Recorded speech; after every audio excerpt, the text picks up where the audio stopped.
Hey everyone, this is lesson 21, PCs Get Game. Right for discussion, what was the first ever PC game that you had played? I look forward to reading those when you submit. Sega and Nintendo found themselves facing a new and increasingly more dangerous opponent in the early 1990s, PC computers. Personal computers threatened to eclipse the new generation of video game manufacturers as the era of multimedia began. The evolution to multimedia began as sound became more common on computers. Companies such as Roland and Turtle Beach had long offered sound cards that could handle audio files. Even most of the early PCs came with cheap speakers built in, but few people owned early sound cards so that the sound that streamed through the PC speakers was tinny at best. In 1989, a company called Creative Labs founded an entrepreneur from Singapore named Sim Wong Hu introduced a reasonably priced PC sound card called the Sound Blaster. This card featured an 11-voice FM synthesizer, input-output jacks, and a joystick port. Sound Blaster became the top-selling add-on card in the PC market. Sound Blaster was not the first sound card. It wasn't even Creative Labs' first sound card, but it was the first sound card to see success in the marketplace. Sound Blaster compatibility became a common phrase throughout the industry when discussing personal computers. Macintosh computers were much more suited for gaming than PC. Macintosh monitors had slightly higher resolution than standard PCs. Unfortunately, former Apple president Michael Spindler did not want people to see Macintosh as a gaming computer and did not encourage companies to make games for them. With the advent of Sound Blaster, popular game companies became very aggressive about adding audio to their games. Origin Systems, a gaming company with a well-earned reputation for making technically superior games that would that would only run on the latest and most powerful PCs. They come out with a new game called Wing Commander. To show off Sound Blaster's capabilities, the game actually opened with a virtual conductor directing a symphony. The next big move towards multimedia came in the form of CD-ROM drives. Soon, companies such as Viacom, New Media, Hyperbole Studios, and ICOM were flooding through the market with PC games. Of the many games that flooded the market during the first years of multimedia, 3 stood out as the kind of killer applications needed to launch new technologies. Myst was the creation of Rand and Robin Miller, brothers from Spokane, Washington, who created their company called Science Studios. They came up with the idea for a surrealistic adventure with elaborate puzzles. They needed funding, and the first company they turned to was Activision, who rejected them. Then they found Sunsoft. Sunsoft gave the Millers $350,000 in exchange for the console rights and they released Myst on both the PC and Mac. It became a hit and went on to become the first CD-ROM game to sell over 1 million units. It remained on the bestsellers list for 3 years and eventually sold 4 million copies of the game. While Myst started out on Macintosh and migrated to PC, the next multimedia blockbuster went in the opposite direction. The Seventh Guest, a game licensed by Nintendo, brought a mixture of puzzle solving and exploration to PCs. As a showcase of technology, the game was a masterpiece, featuring a photorealistically rendered virtual haunted house with live-action video of actors who were playing ghosts.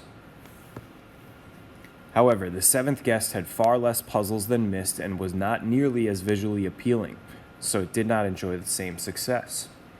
The third game, and the one that has the most long-lasting impact on the gaming world, is Doom. Doom is a first-person perspective game in which players stepped into the head of a Marine who shoots everything he sees, and he works his way towards a confrontation in the depths of heck. Doom was a true team effort created by a group of young computer enthusiasts who had started a company called id Software. id consisted of John Romero, the well-known creator of dozens of computer games, John Carmack, a brilliant programmer with a nearly unequaled ability to create incredibly complex graphic engines. Adrian Carmack, a talented artist with a gift for bringing horror to life. And Tom Hall, who was the main designer of Commander Keen. Romero came across the idea of 3D games when he called an old friend at Looking Glass, which is another gaming company, that was creating a game called Ultima Underworld. In 1992, id released its first hit game, Wolfenstein 3D. Wolfenstein 3D through the eyes of a commando shooting his way through a labyrinth filled with Nazi soldiers, SS men, vicious dogs, and eventually, yes, himself, Adolf Hitler. Although it was an exciting game with great graphics, part of Wolfenstein's popularity sprang from its shock value and its speed. It had super fast 3D rendering engine which produced 70 frames per second, FPS, through corridors of Nazis.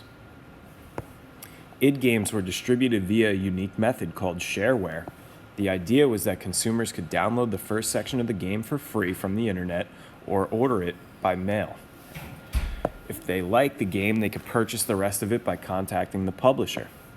Shareware offered small companies the chance to market their games and computer tools without having to compete with larger companies for shelf space in stores. In Wolfenstein 3D's case, the game was broken into separate missions, the first of which was available on shareware. The other two were sold as retail product expansions. id's next big hit, and first under their official name, was Doom. The graphics engine of Doom took John Carmack 6 months to create. Tom Hall led the game and map designs, however, midway through the project he left and John Romero took over. When the project was complete, everyone knew that it would be a hit. Doom had more gore than Wolfenstein 3D, was decorated with demons and images that thrilled gamers but infuriated critics of the gaming industry. Okay, so here's a quote from John Romero. "We put out a press release in January of 1993 saying what our next game, Doom, was going to have in it. From January to December, all of 1993, the entire internet thing was really growing, and we had news groups about Doom already before the game came out. So we leaked out a little bit more information. There would be an alpha that would leak or a beta that would leak, and people just started going nuts. So when the game was released, it crashed the University of Wisconsin's computers 2 separate times because there were so many people hitting it for Doom. We just knew that when it came out in stores, it would be great." Doom set a precedent for computer games. It established the 3D first-person shooter genre, which is a popular style of gaming that would top the bestsellers list for years. Although it was not the original first-person shooter, it set the standard for what was to come from the gaming genre. Doom also brought attention to shareware and demonstrated the entertainment power of multiplayer games. One of the game's better modes was a deathmatch, where players hunted each other in teams instead of going after demons and monsters. However, it became a focal point for those who wanted to regulate or end large gaming companies' influence over an entire interactive entertainment industry. Powerful forces were gathering in Washington, D.C., and the gaming industry was about to be under attack. Okay, these are some YouTube videos about some of the games we discussed today. All right, feel free to watch those on your own. And don't forget to submit your work.